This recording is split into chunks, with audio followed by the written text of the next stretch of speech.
Okay. Here we go. Good morning, everybody. How is everybody this morning? Okay, are my comments?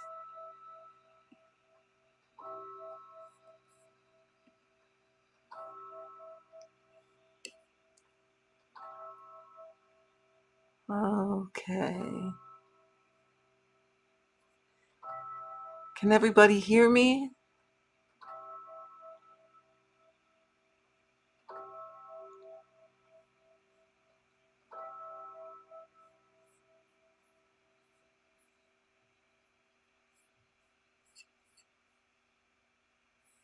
Okay, what do I not have right here? I'm not seeing your comments. Ah, there we are. Hi, Brooke. How are you this morning? Hi, Nicola. I just watched your video yesterday. I hope you're feeling better. You sounded a bit congested. Hi, Erin. Welcome.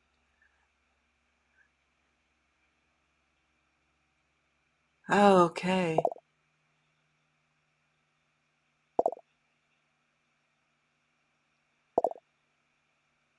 All good. You can hear me, so everything is fine. I just had to install some new updates to the audio of my software, so you never know what kind of trouble it's going to give you.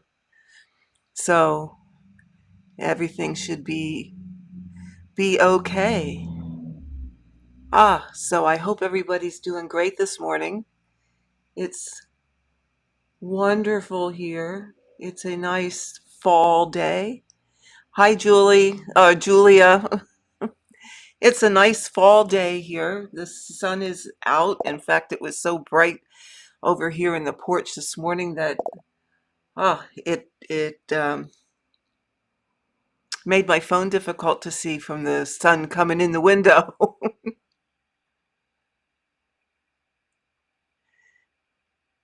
It was a nice video, Nicola. I enjoy your videos. Very, very nice. But I'm glad you're feeling better. You really sounded like you weren't feeling so good the day you recorded. But you know what? We all have that, and we do what we have to do. But it was rather frosty here this morning. Everything was covered white with frost, so it's getting into that time of year. I said to my husband, I said, you know what? I'd rather have this than all that heat. At least with this, you can put more on to get warm. All that heat, you can only take so much off until it gets scary. Yeah. Well, I'm doing something different today. I thought I'd what's given what's hold on. What's not right here?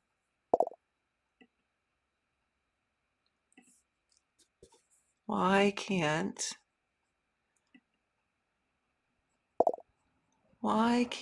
we see? Okay. Hi, Teresa. Did you get my message? Okay. Why can't I? All right, that's that. We don't want, well, we could do that too. We could do this and go over. What the heck? Why is my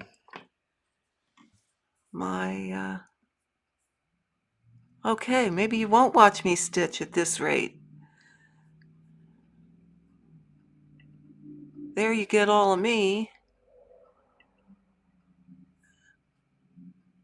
Okay.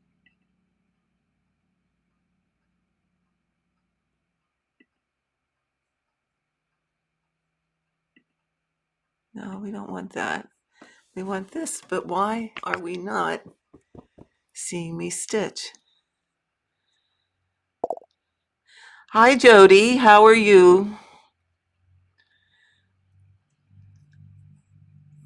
What?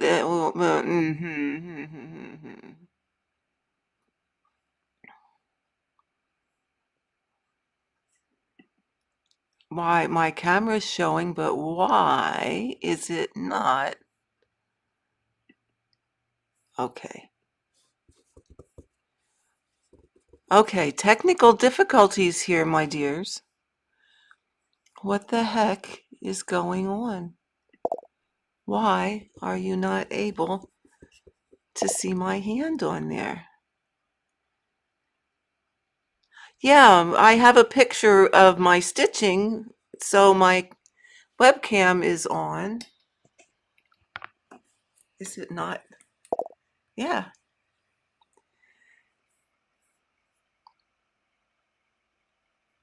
Okay, let me flip around here a little bit. And why is it just showing my picture and not, it's not. Oh, Lordy. Things that make you go,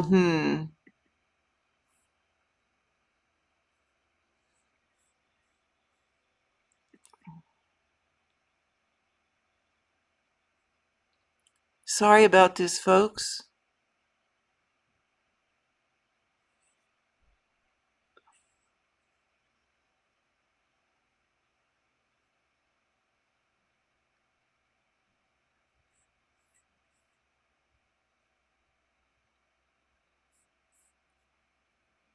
Camera. Okay, my camera's on.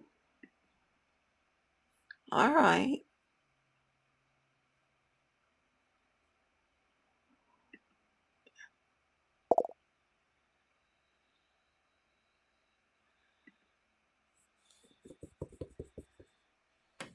What the world? I'm using eCam, Teresa.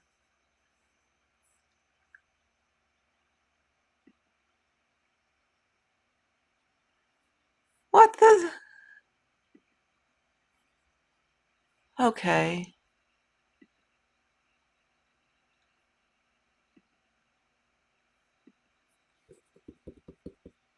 Did my camera? No.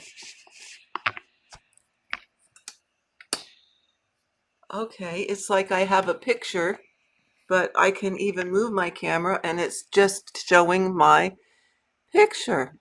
Let me go away here.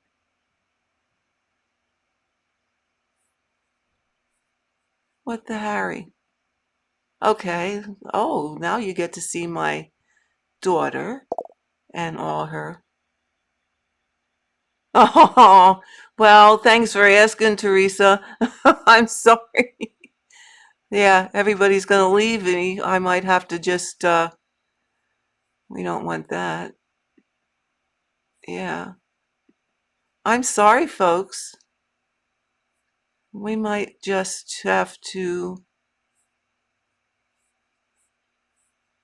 uh, yeah, maybe that'll work. Let me do this. Oh, look at that. Oh my gosh.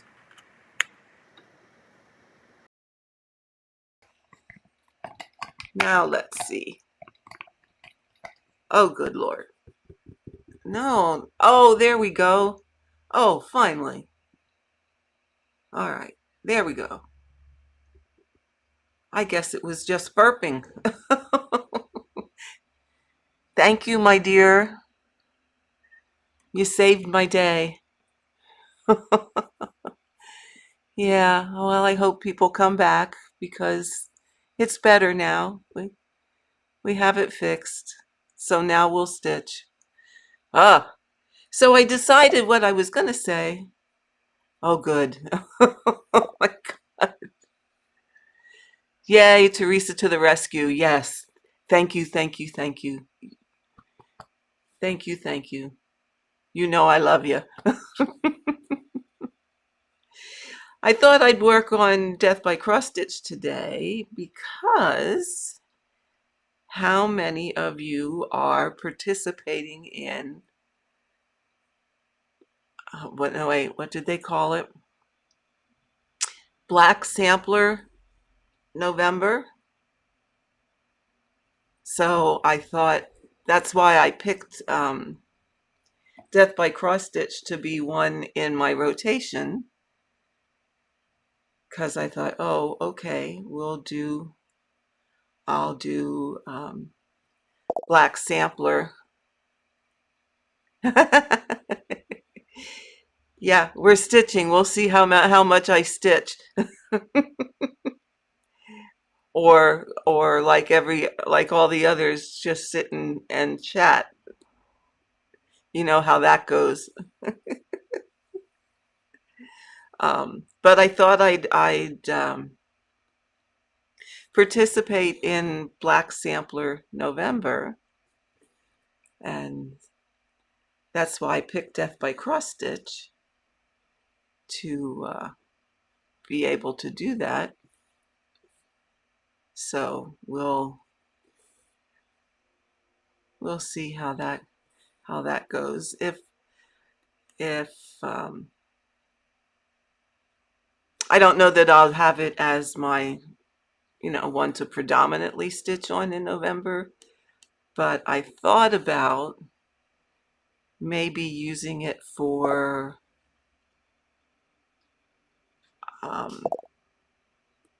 100 stitches a day. 3, 4, 5, 6, 7.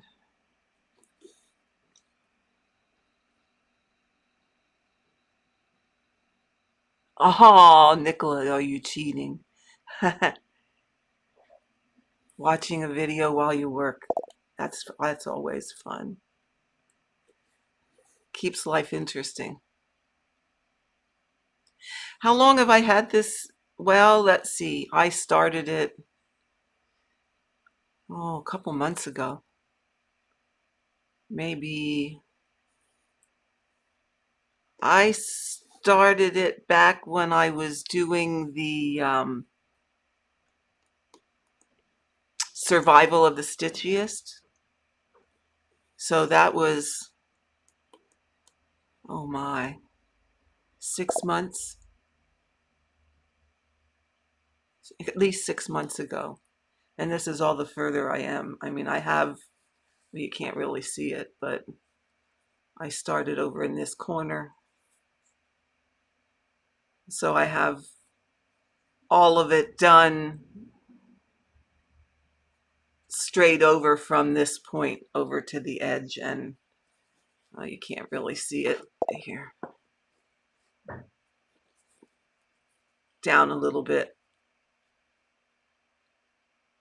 So that's all that's done. I don't normally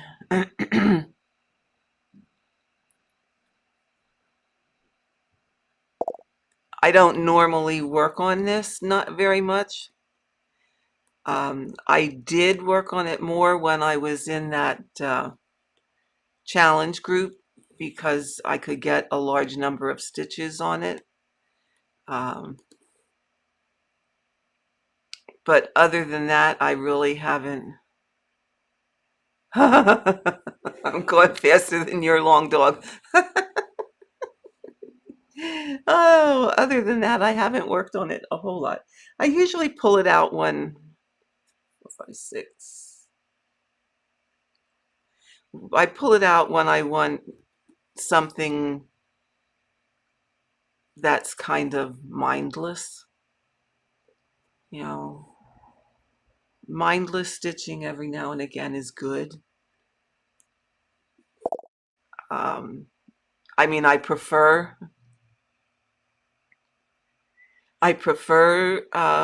my full coverage ones, but there's times we all just need a break from full coverage. You just want to sit and do something where you don't have to constantly change colors or think about it so much. And this, I just follow I just follow the pattern and stitch away. I also have, Nicola, you need to pick up your pandemic. Yeah, I have pandemic started also. Um, I haven't worked on that one for a while. That's the one that's white floss on red fabric, which is looking really nice. Um, so every once in a while I do get that one out too. I'm getting more to the point. You change your projects like I hate color. I need to do more of that. Maybe then I would not get so stuck. Because sometimes I just get stuck. Well, especially since Stitcher's Retreat. I focused so much on that because I wanted to finish so bad that since then, I don't know. Um, since then, it's been so terribly unsettling. There's so many I want to stitch, but yet I stitch a little bit on it and then I go, nope, nope, I'm done with that for today and I want to switch on something else. I want to stitch on something else. So I've been flipping around a lot more, which probably is good because then when I do update videos, I'll actually have something to show you guys instead of just one project. So it's probably not all bad. Oh, phooey, I split the thread. Hold on.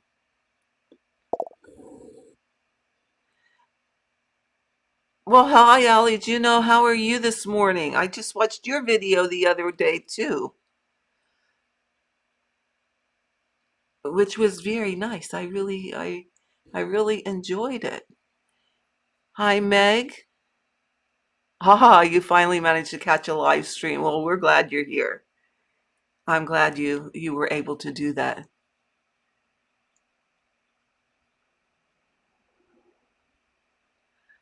Julia, you have Pandemic downloaded, but you need to make progress on some others first. Yeah, I get stuck in that too, where it's like, oh my goodness, how many things can I have started before, let's get you a little closer here, before I go ahead and start something new.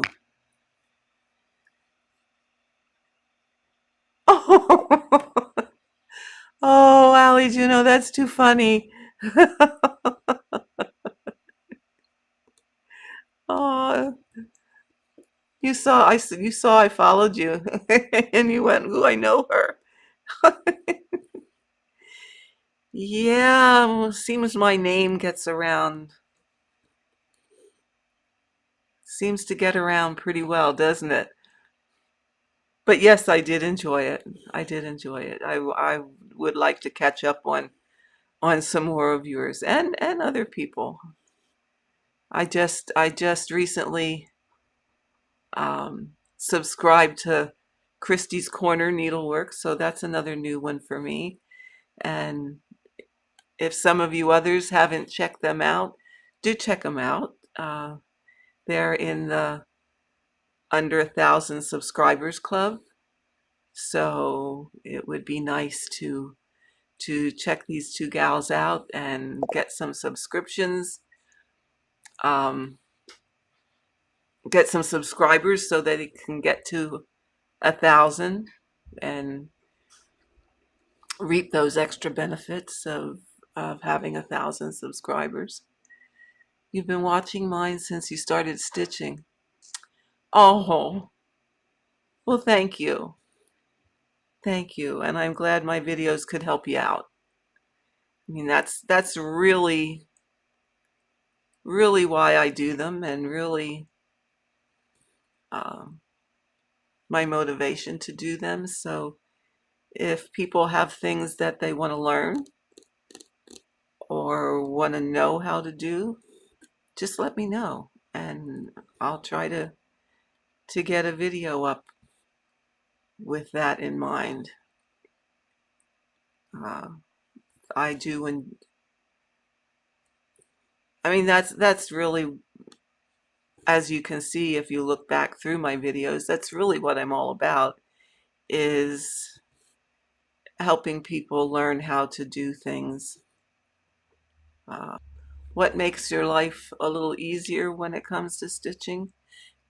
Again, though, I have to say the disclaimer. I am not a professional.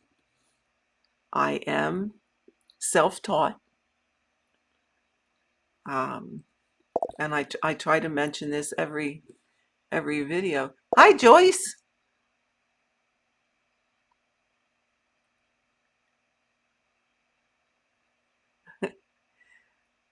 Um, yeah, I just share what I know and how I do things. Um, but for the most part, I am self-taught. Now, having said that, I will say, and this is a long, long, long, long, long time ago, um, I had a shop here in my house. In fact, in this very room I'm sitting in. Uh, it was in the days before Walmart, and actually when Walmart came to town, I ended up having to close because I just couldn't compete with the prices that Walmart at the time was offering for things. And I was too new of a shop, and I just didn't have the funds to, how can I say, to specialize in more of the fancy flosses and and all of that. So I did end up closing. But while I was um, a shop owner, I did belong to the National Needlework Association. And through them, I took their courses on counted thread embroidery. So I did, again, I was already stitching and pretty much self-taught before that, but what that did is helped me to perfect some of the things that I was already doing. So um, unfortunately, I mean, it was a course where you could get a teacher certification through TNNA, which is National Needlework Association, but unfortunately, they discontinued that program before I could finish. I did 2 years and you needed 3 years, and they discontinued the program and became, at that time, now this is, okay, this is a long time ago, people. This was back in the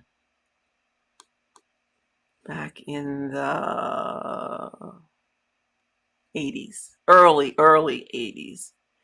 Um, and it became, they, at that point, their classes became more knitting type things. So as I said, I got 2 years, but I didn't have the third. And it was really all done via correspondence. So the first year I spent a long weekend it was in San Mateo, California. And I met my mentor there. on that weekend. And then I had to do correspondence work with her for that year. And then the second year we were in Lansing, Michigan. And I met with her again and did correspondence. Well, no, there was no more correspondence because it was then that they discontinued the program. So, which was disappointing because I was really looking forward to getting that certification as a needlework instructor, but it didn't happen. So that's okay. So let me catch up here. Oh, Alice, you know, you can do it. You can stitch on linen. It's not hard. Um, check out I have a video on how to do it. So check that out. It'll walk you through, if I remember correctly. It's been a while since I did that one, but it'll walk you through how to do it and the counting over two and all of that good stuff. And if my suggestion would be, if you have trouble with linen because of the inconsistency of the threads, some threads are dark, some threads are thick, some threads are thinner, try an even weave, like try a Lugana or I would try a Lugana. That's personally my favorite as opposed to a Jobelin. Jobelin is a little bit more, a little bit, the threads give a little bit more, so you have to be a little bit more careful with your tension. But if you have trouble with linen, try the Lugana and see how that goes for you. Okay, let's go back here. Oh, Joyce, you're too kind. You're as close to a professional as they get. All I can say is I try. I try. Leanne, I'm using 22 count Hardanger fabric with one strand of floss. So you can see the coverage really is, let me straighten you up here a little bit so you can see a little bit better. I'm quite happy with the coverage. I don't mind a little bit of fabric show through. That doesn't bother me at all. In fact, even when I did the Christmas stockings for my grandkids, if you remember those, I used the same fabric and I used one strand of floss. And I was perfectly happy with the coverage. Some people prefer a denser coverage, and especially when it comes to 25 count. I only use one strand of floss on 25 count because again, it's my own personal preference. 2 strands is just too thick and gets too bulky for me. I personally like the look of those little X's, so I like to see the X, and a little bit of show through does not bother me at all. Christy, you're too kind. You're too kind. Jody, you started back in the early 80s also? Well, actually, truth be told, I actually started stitching in the early 70s. My shop was in the 80s, but I actually started stitching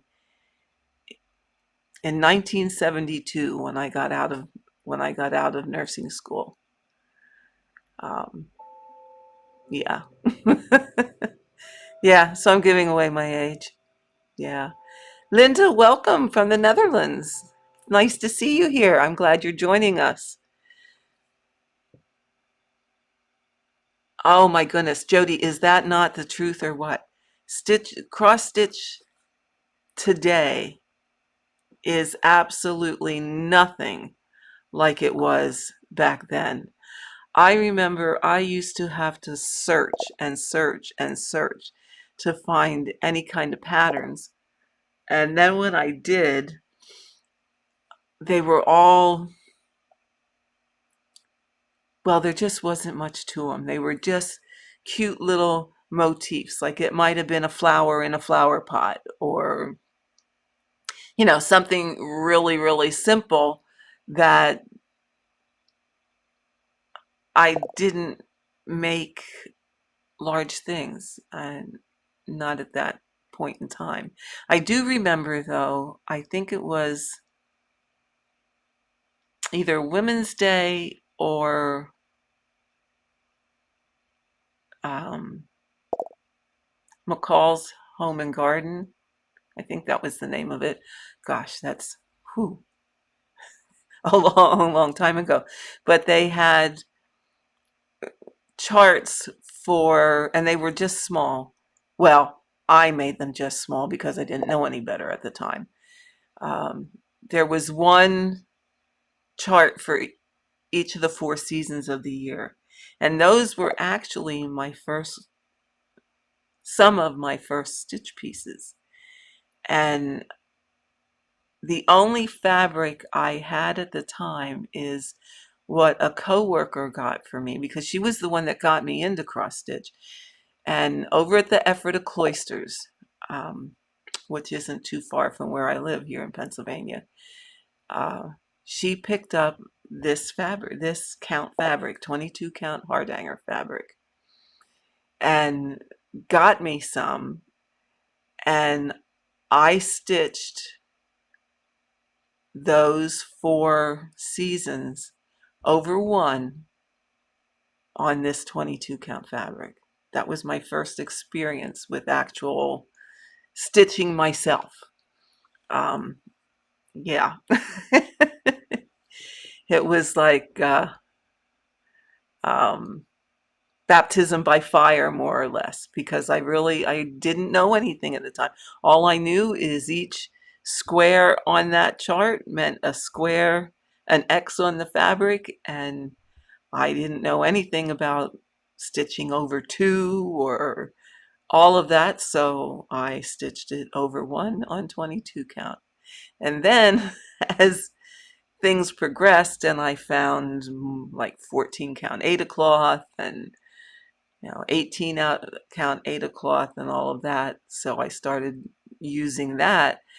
But I happened upon, I believe they were bread covers. Huh, words. If I remember correctly, but I remember that they were, I want to say 26 or 28 count bread covers. And I found it was a Leisure Arts booklet that had patterns for them.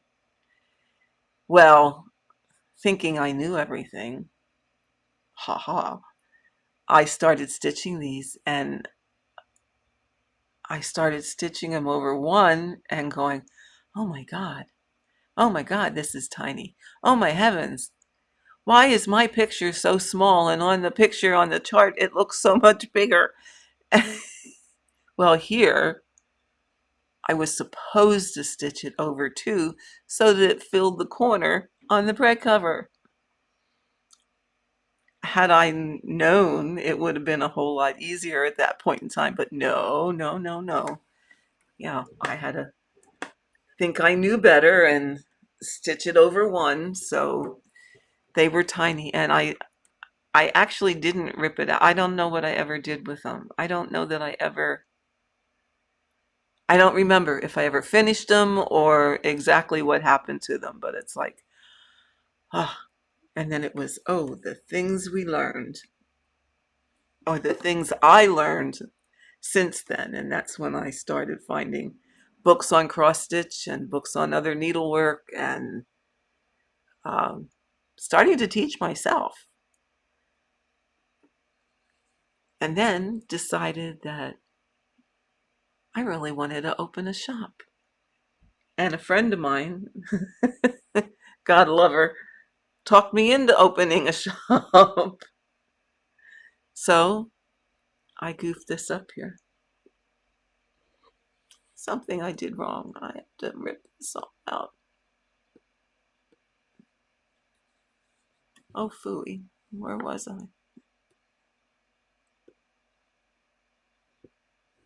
Yep. Time to frog, ladies and gentlemen.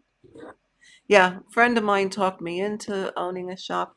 I think I had it for 3 or 4 years before I had to go back to work because I had quit my job well, first I went part-time and opened the shop part-time. Well, then I got, oh, you need to open it more hours, more hours. So I quit my job I was a psychiatric nurse at a state hospital not too far from here. And I left that and had my shop for, I think it was 3 or 4 years. Well, then Walmart came to town and their prices were cheaper than I could sell things for. And what I was finding, I mean, I had enough business to actually keep the business going. But since I had given up a pretty nice income working at a state hospital, and it was a psychiatric hospital, by the way, it was not medical, I wanted to be able to take an income from the business, and I just couldn't do that. And my daughter was only, I think she had just started kindergarten. Yeah, she just started kindergarten. And of course, then we're at the age of they want more things, you know, and in order to be able to do that, I needed to go back to work. And at that time, well, even though you had experience, if you change jobs in nursing, the likelihood is you start back at the bottom again. So I ended up having to take a 3 to 11 job, 3 in the afternoon till 11 at night. Oh no, wait, I went up this way. So I ended up having to close the shop at that point in time and went back into nursing, which served me well right up until my retirement. And gosh, it's hard to believe. I don't know where the time went, but when I look at time, I go, holy smokes, you've been retired. Next year, it will be 10 years. I don't know where the time went, but I can say this. It was the absolute best decision I ever made.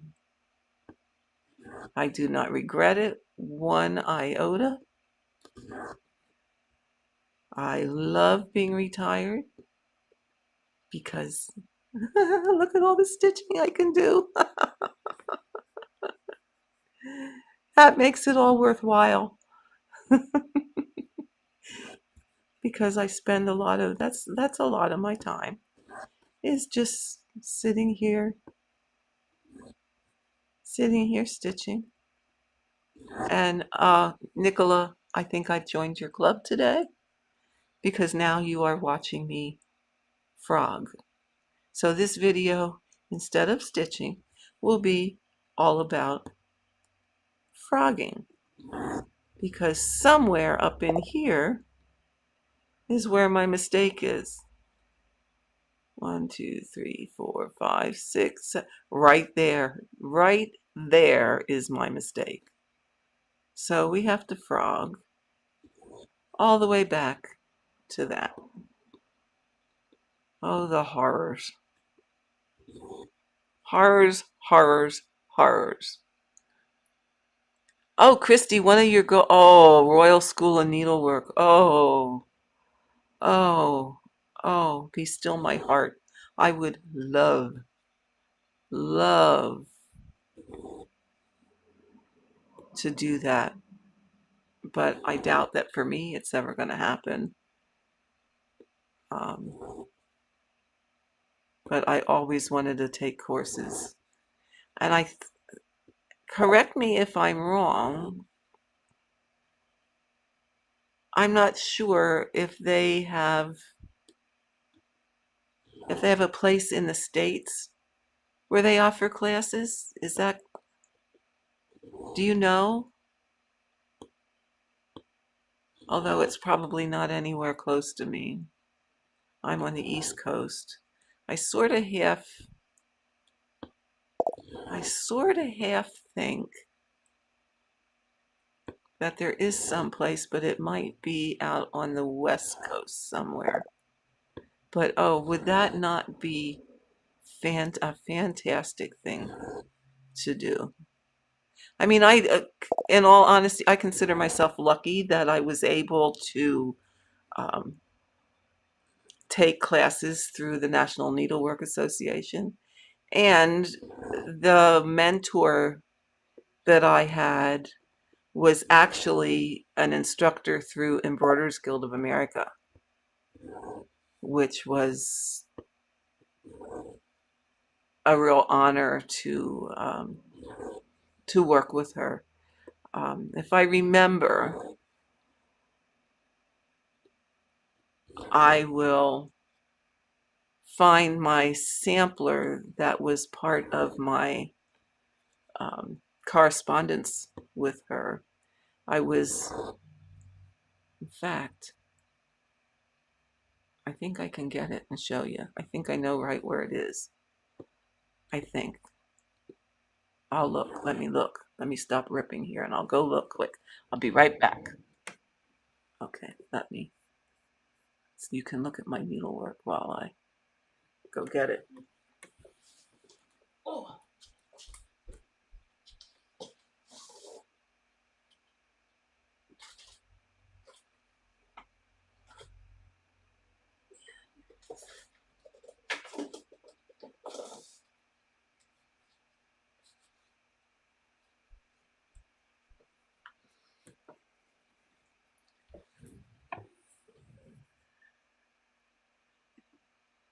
Okay, we're back. Let me see if I can show this to you. I might have to show it to you in segments. Let's move this aside. And I'll do it on the overhead camera. Oh, there's my glasses. No wonder I couldn't find them and couldn't see. Oh, good Lord. Okay, let's put this up a little bit. Okay. What I was given was criteria of what I had to do. Okay, so there we go. So this is some hem stitching. Let's bring it down a little closer. There we go. Okay, silly camera, let's go. Okay, this is some hem stitching, and as you see, I had to put a hem in that was secured by this row of open work, and then I had to decorate that. Let me put something dark behind here. Hold on. do it this way. Now you can see it better. Okay. Then I just did a plain alphabet, and this is just a plain border, plain alphabet. These here were, gosh, can't remember the name of them, but it was like you had to make like a plaid, which of course it looks like, but it was stitching so many stitches, skipping, so many stitches, skipping until you got this pattern. And I had to do it that it looked the same on the back. Yeah. I honestly, okay, this was back in 1989, so I really don't remember the exact name for these stitches, so pardon me for that. But that was another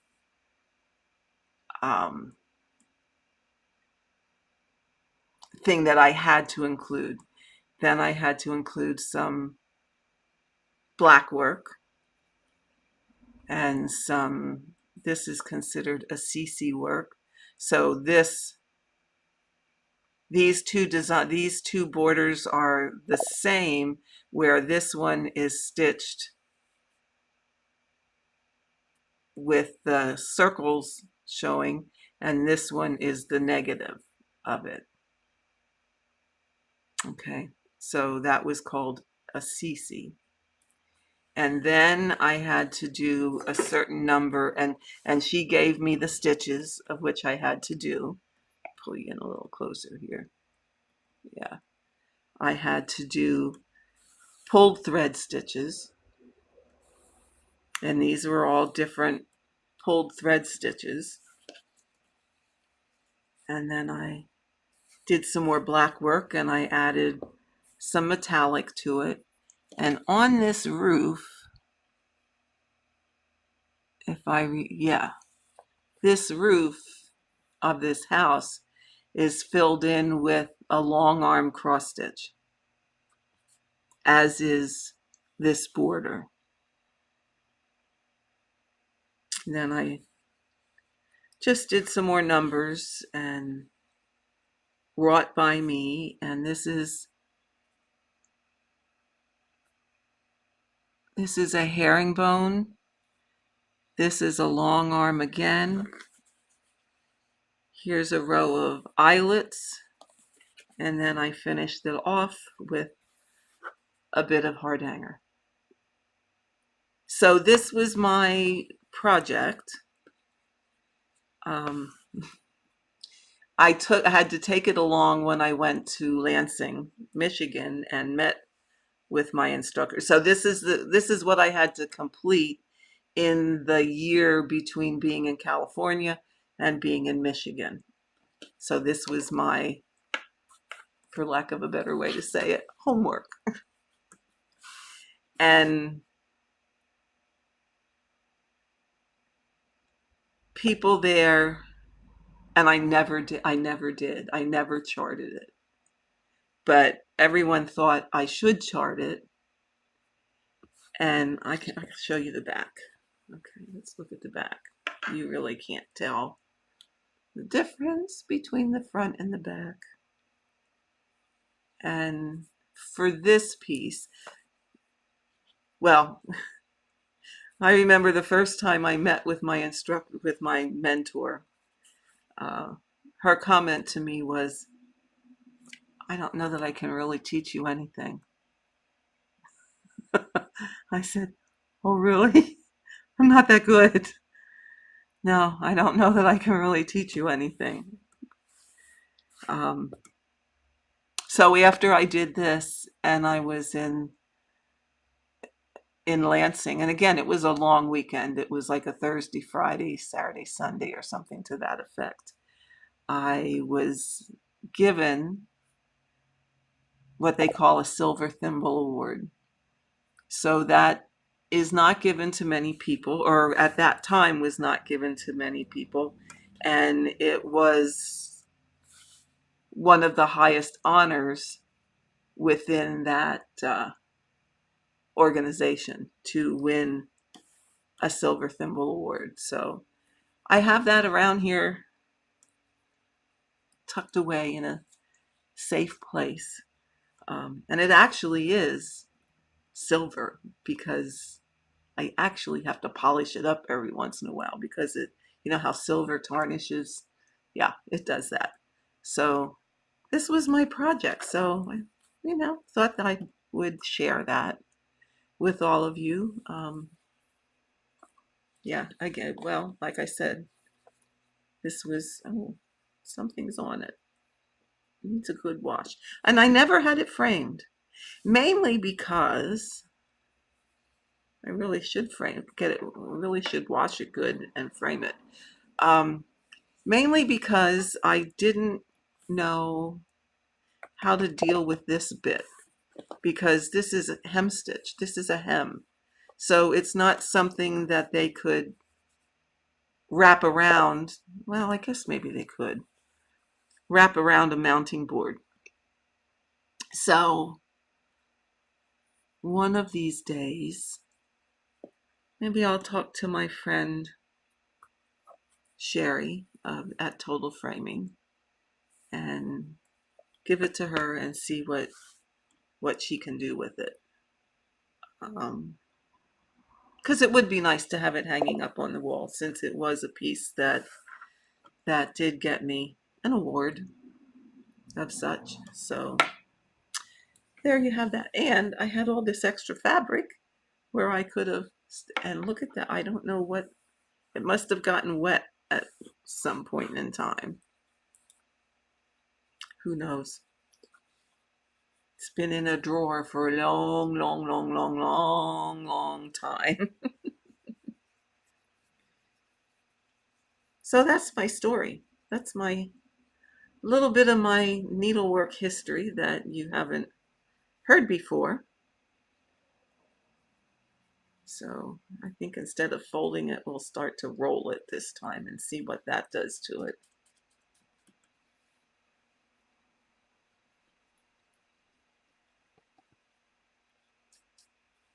Yeah. And stick that away and move my iPad because that was the darkness, and go back to some more frogging. Oh, Lordy. So,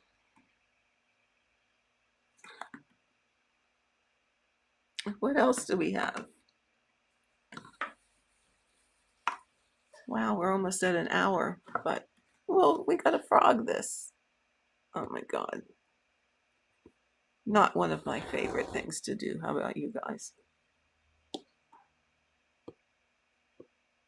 So, the other thing I'm going to do is I signed up. How many of you signed up for this? By the Bay Needle Arts is having a stitch along called Home Sweet Home. Is anybody else signed up for that?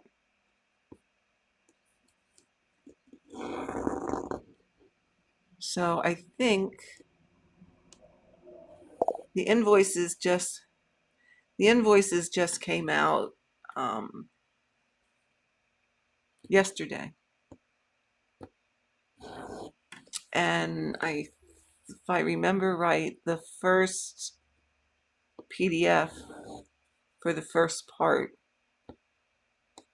comes out on the 8th of November. So I think you could still sign up for that if you wanted to. But it looked like fun.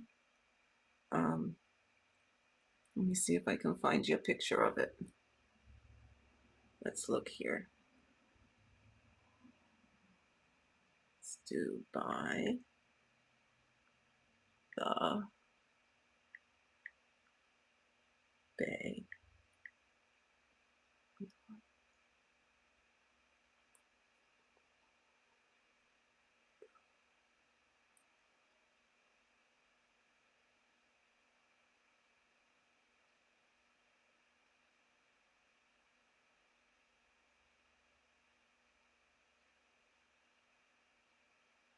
I don't see a picture of the whole thing. However, here we go, is the first part. And then that border comes with it for the borders. Let me see if I can find you the whole thing.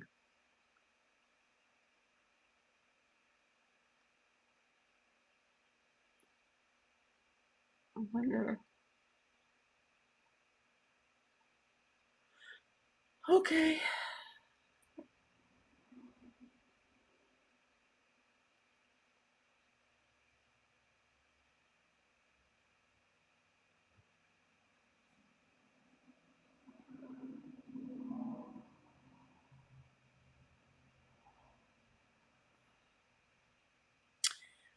Why is it when you're looking for something? Here it is.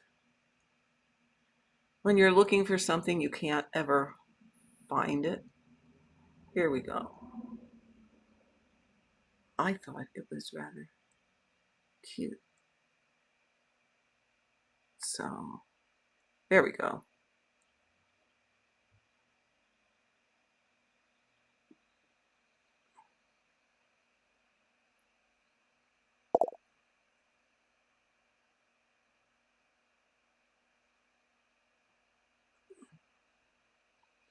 And I enjoy stitching houses, believe it or not.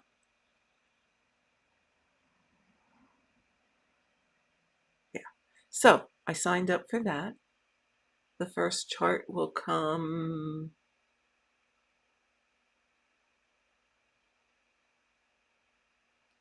on the 8th. So I have to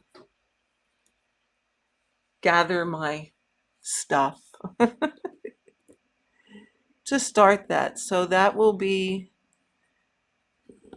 another piece to add to the variety of my stitching,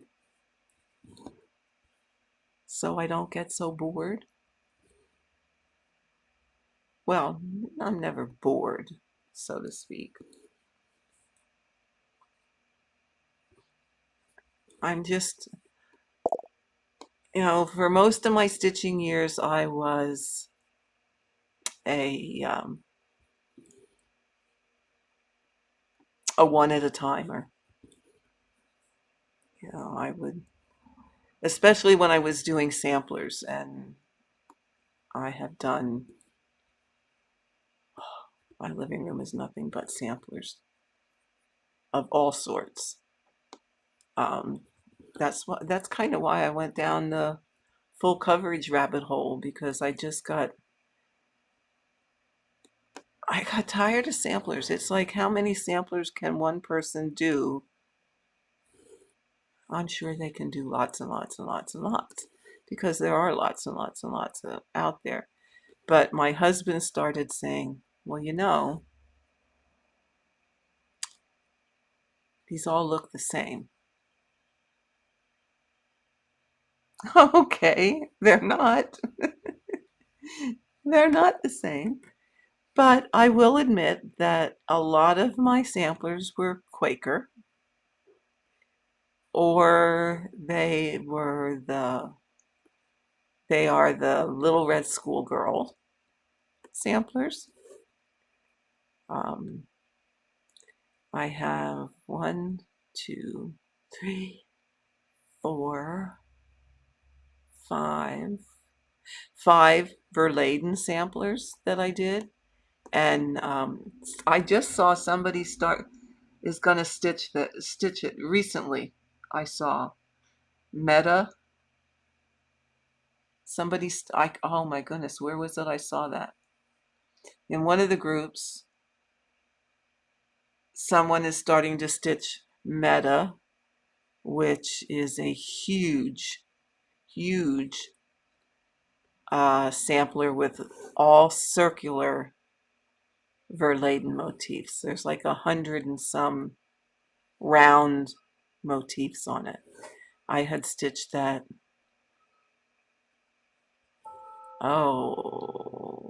late, well, maybe it was the early early 2000, somewhere in there. And then after that, there's another one called Metis. It was Meta Pootfarkin, I think that's how you say it, and somebody correct me if I'm wrong. And the other is Metis Pootfarkin. So I did both of those, and they're both put out by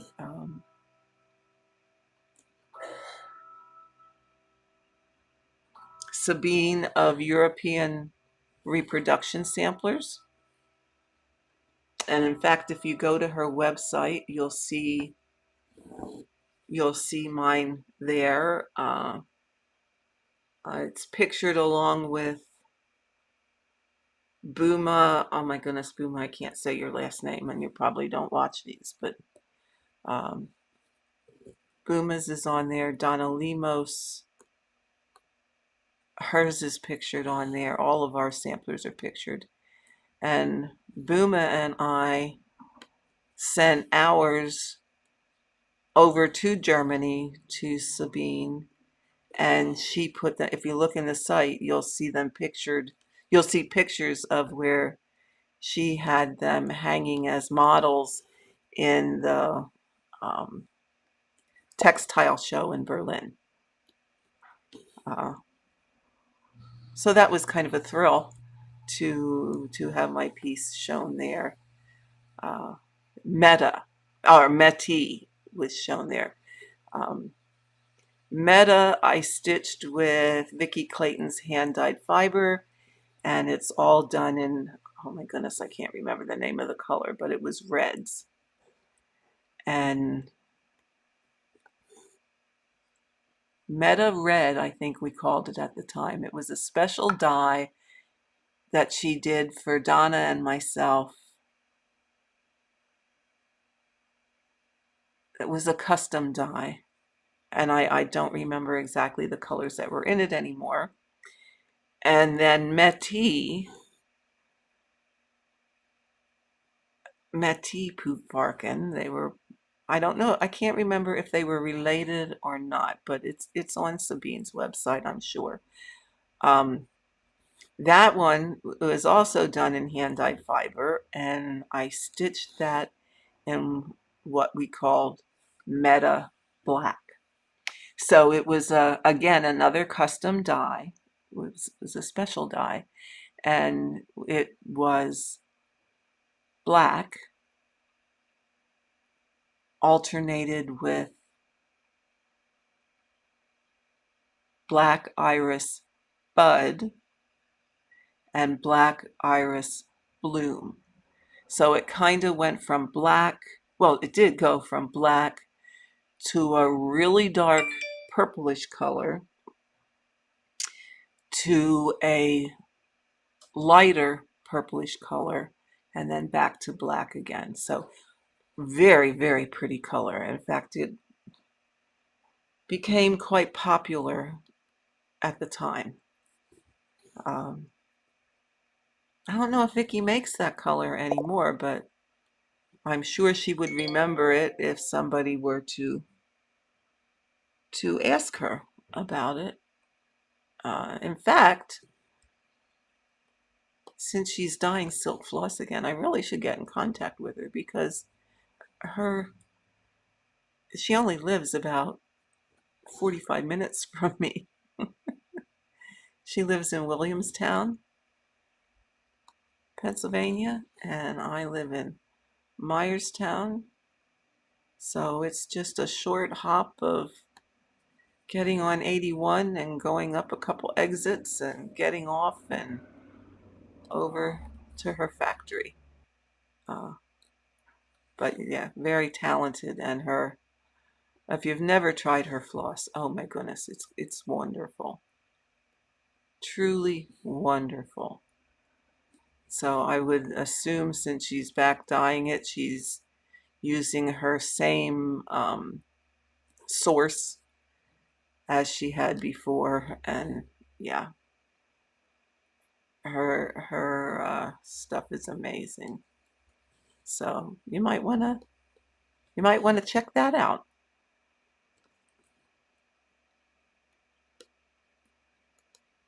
Okay. All right, I think I'm fixed now. I think. Fixed and restitched. Yes. Oh my goodness. So at least we get some stitching again here instead of all frogging. That's what happens when you when you try and stitch and talk at the same time.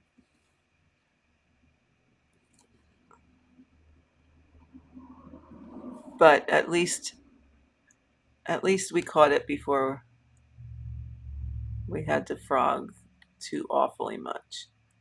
So, guys, you are awfully quiet there. I guess you just listen to me ramble on, huh? So, has anybody signed up for the By the Bay Stitch Along? Or, you know, I figured it would be a nice change from full coverage. In fact, my next stitch along, we're going to go back to, and I'll probably do one next week. I'm going to go back to my full coverage one. I'm kind of liking this flipping back and forth thing. It was always a one at a timer, but I'm kind of liking, for now anyway, switching back and forth between projects. But next week, I think we'll go back to probably in the library, because once again, and I didn't realize this till the other day, I had not tried stitching a 10 by 10 block at a time. I've always done, you know, line by line by line by line. So in the library, I'm started changing that to 10 by 10 blocks and going back to parking again, and hopefully all the threads hanging won't make me too crazy. But again, that's a short trip. But I'm going back to parking and doing a 10 by 10 block, and I'm going down the column, but I'm feathering into the next column. So we'll see how that works. I'm sure there's many of you out there that do that, use that method. So I'm gonna play around with that and try it and see how that goes. It avoids doing all those thread changes. So I would cross country within that square, park it in the square below, or to the right, and work across the page, down so many blocks and across the page, and then start over. So we'll see how that goes. You know, it's another way of keeping it interesting. So let's see, Black Sampler November. Oh, the other thing I'm doing, I didn't tell you this. Almost forgot. I got out my knitting. Can you guys believe that? I started a pair of socks. Can you believe that? Something, again, totally different.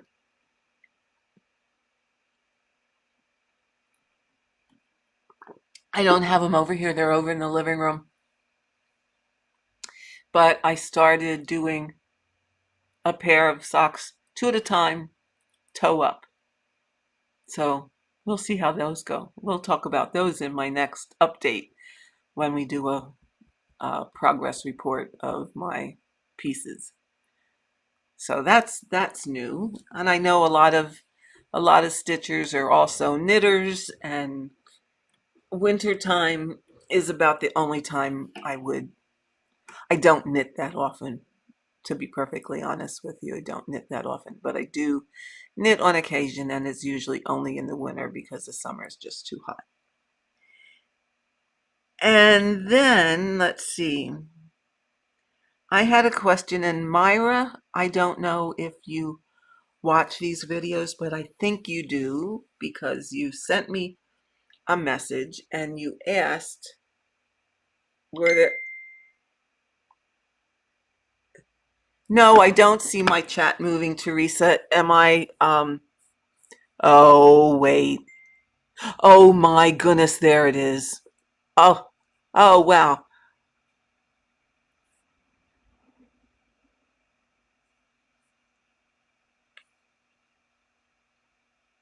Ah, you have a question for me. How's my socks?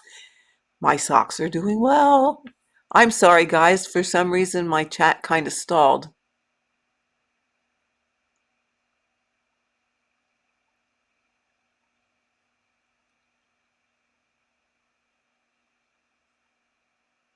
Oh, what's it called? It's Home Sweet Home Stitch Along, Teresa. Um, by the Bay Needleworks. Oh my goodness. My apologies, ladies.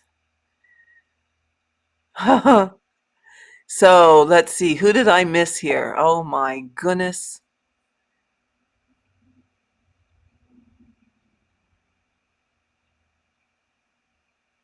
Oh my goodness. I've missed a lot. Oh, oh, oh.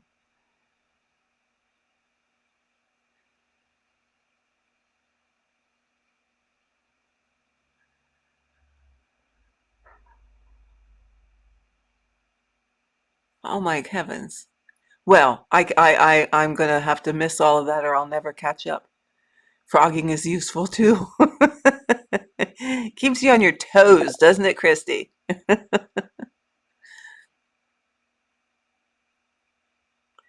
Yeah, the frog.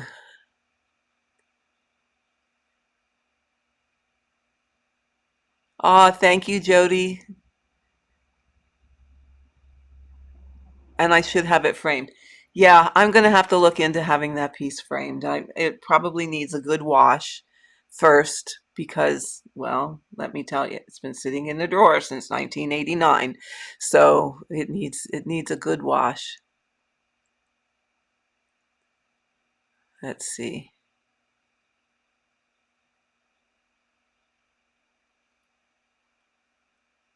Ah, Teresa.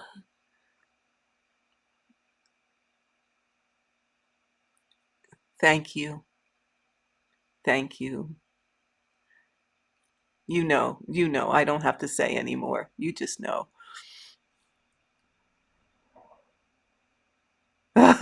Joyce, your arms are sore from the sock race. Angela, the stitch along is Home Sweet Home Stitch Along by the Bay Needle Arts.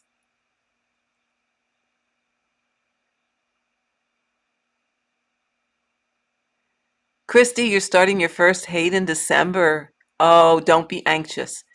Don't be anxious. Look, it's just X's. It's one X at a time. Let me move this out of the way a little bit. Okay, because probably I'm going to get Gabby now. Okay, it's just X's. It's one X at a time. Find a method. Try different methods. You'll find one that fits you the best. And stick with that and you will be fine. And just remember, we're all here to help you. So if you have an issue or you don't know or you have a question, we're all here to help you. Julia, you stitch 10 by 10 blocks. Yeah, confetti heavy areas one row at a time. Yeah. That yeah, that makes it a little easier. You can switch.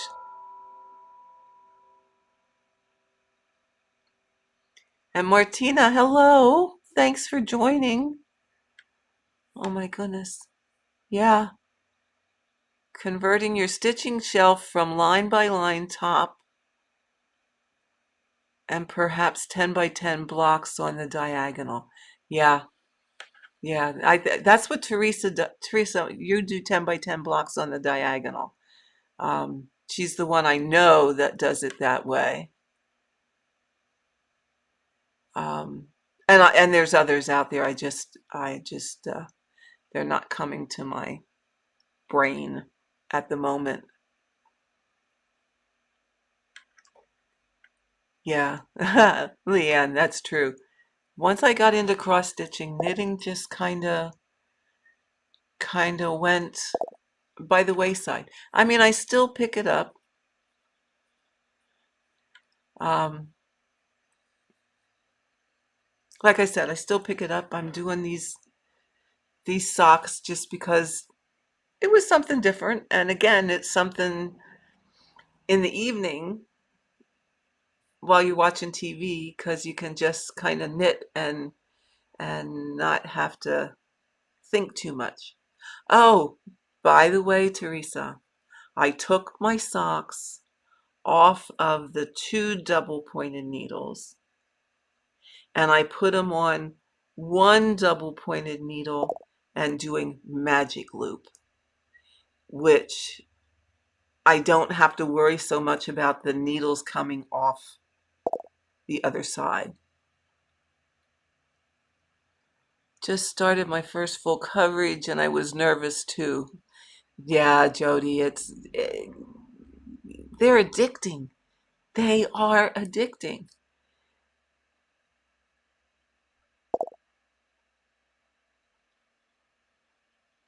Um, once I fell down that full coverage rabbit hole, truly, that's what I love stitching the most.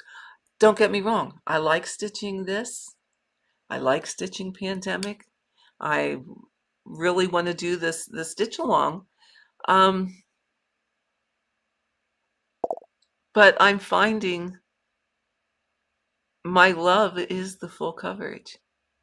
And I didn't realize it at the time. And this was back in the 80s also, because I remember that because I actually signed and dated them. Um,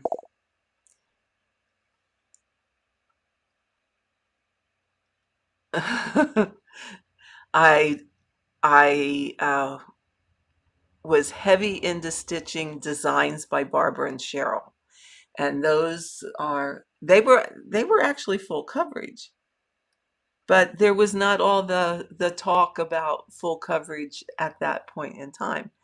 And I stitched. If you look up Barbara and Cheryl, and I think they might still have a website. There was Church Street, so I stitched that one. Sunday Morning, I stitched that one. South Battery View, I stitched that one. Queen Street Alley, and there was another one that I stitched that had an iron gate in the front and a house in the background, which were all full coverage. At the time, of course, I didn't know about this well, I don't even know that there was this whole full coverage community. But the way I stitched those was I actually photocopied the chart and cut it into sections. Cut my photocopy into sections. And I actually I actually had a key where it was numbers across the top and alphabet down the side. So I had each section marked so I knew where to put it and didn't get them mixed up. And then I actually would go through, I had tons of different highlighters. I might have talked about this before. I had a whole bunch of different color highlighters, and I would go through and I would pick one symbol and I would highlight that in, say, blue. And then I would stitch all of that. And I never marked them off after I stitched them. I just would stitch all of that color in that section. And then I would take another color highlighter and mark the next symbol and stitch all of that. And that's how I stitch it. So essentially it was like using Pattern Keeper, but I was doing it with markers. But once I got a certain number of symbols highlighted, then the ones that were left kind of stood out on their own, and I didn't have to highlight them. I could just stitch them. And if I still had thread left, I would put the next section there and stitch into that next section. And I never had an issue with lines or anything because yeah, essentially feathered into the next thing. But who knew about this whole, I didn't at that time know about this whole big full coverage community, which is wonderful. Jody, yours is a mix between mine and Teresa's. Oh, I'm glad, and I know Teresa is too, because both of us are very much about helping people uh, on how to do things or how we do things, and hopefully you get something out of that you can use.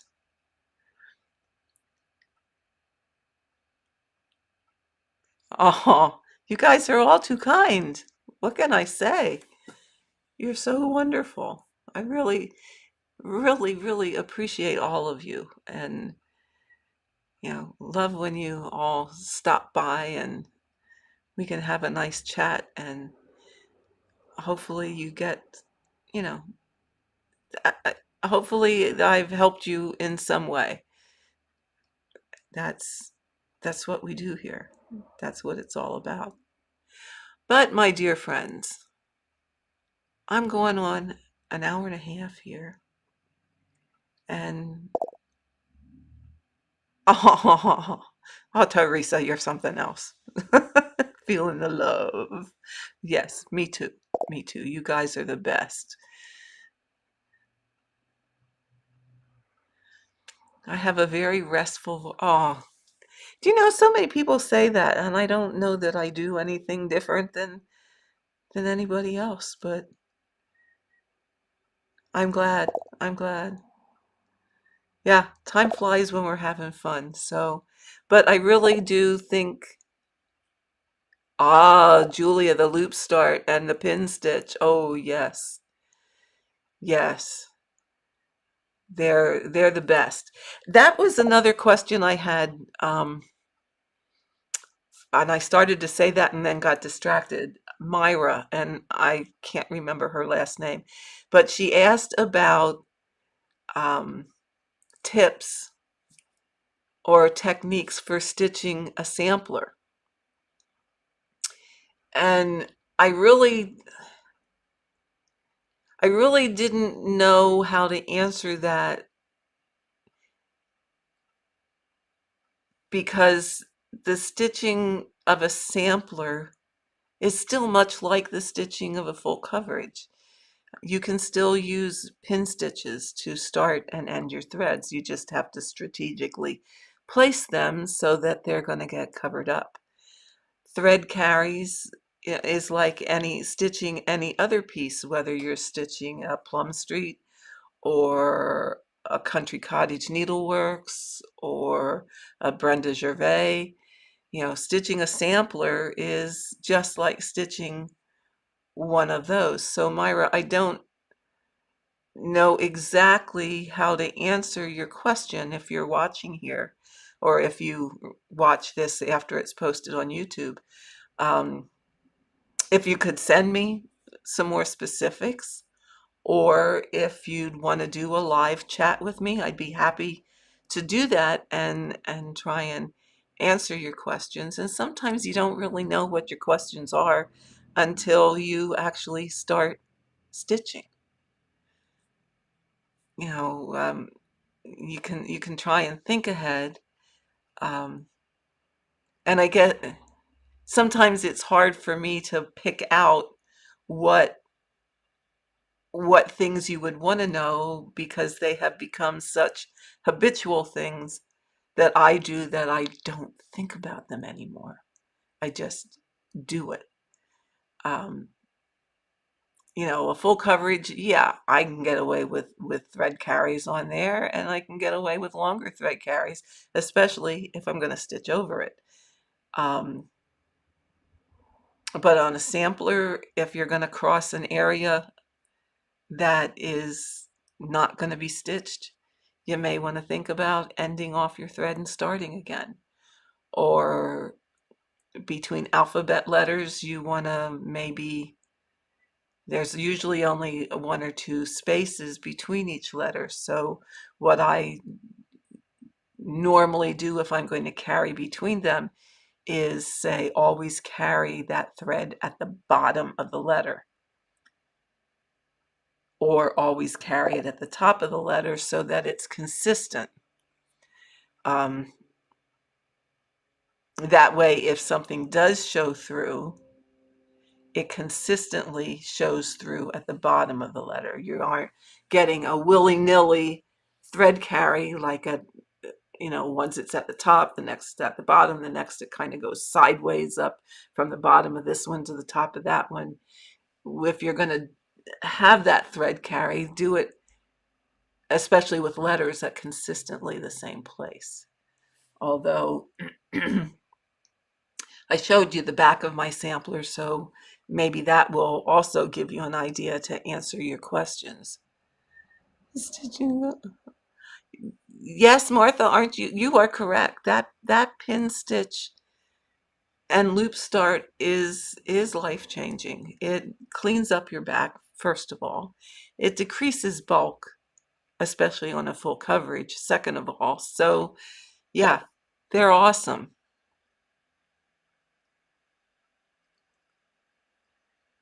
Jody, you're doing loop start and loop stop with a little pin stitch. Yes. Yes. Yeah. I love that. I love that. And people often ask me, why do that little pin stitch after you do a loop stop? And really, the only reason is so that it holds your thread close to the fabric so that you can stitch over it and secure it a little bit more. Not that it really needs it, because I haven't had any trouble. Um, I've also started my threads if you, a lot of you watch Teresa, if you look at the way she starts her threads, I also at times will start my threads that way. And there's another little trick I do when starting them that way, and we'll show you that on my next, when I do a full coverage stitch with me the next time. It's just like a little teeny tiny little pin stitch before you actually start that bottom leg of the cross. So I'll show you that the next time. So anyway, now we are truly at an hour and a half. And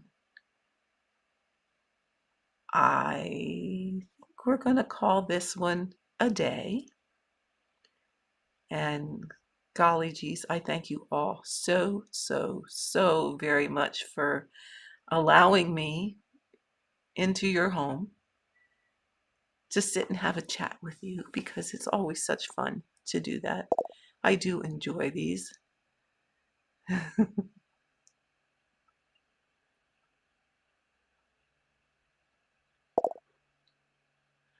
Well, and I'm so glad. I'm so glad you enjoy them, because I do enjoy them, and I love each and every one of you for all the support and all the encouragement, and I hope I've offered the same to you, and I'm so glad you joined and giving me the privilege of coming into your house and spending time with you. So probably next week, I'm trying to think, probably the end of next week, we'll do another stitch with me. And the week after, because really only want to do a progress update every 2 weeks, just so I have enough to show you and make it a worthwhile video. So until then, my friends, take care and remember to always find the joy in what you're stitching. So have a great weekend, and I will see you next week. Okay, where's my... Here we go.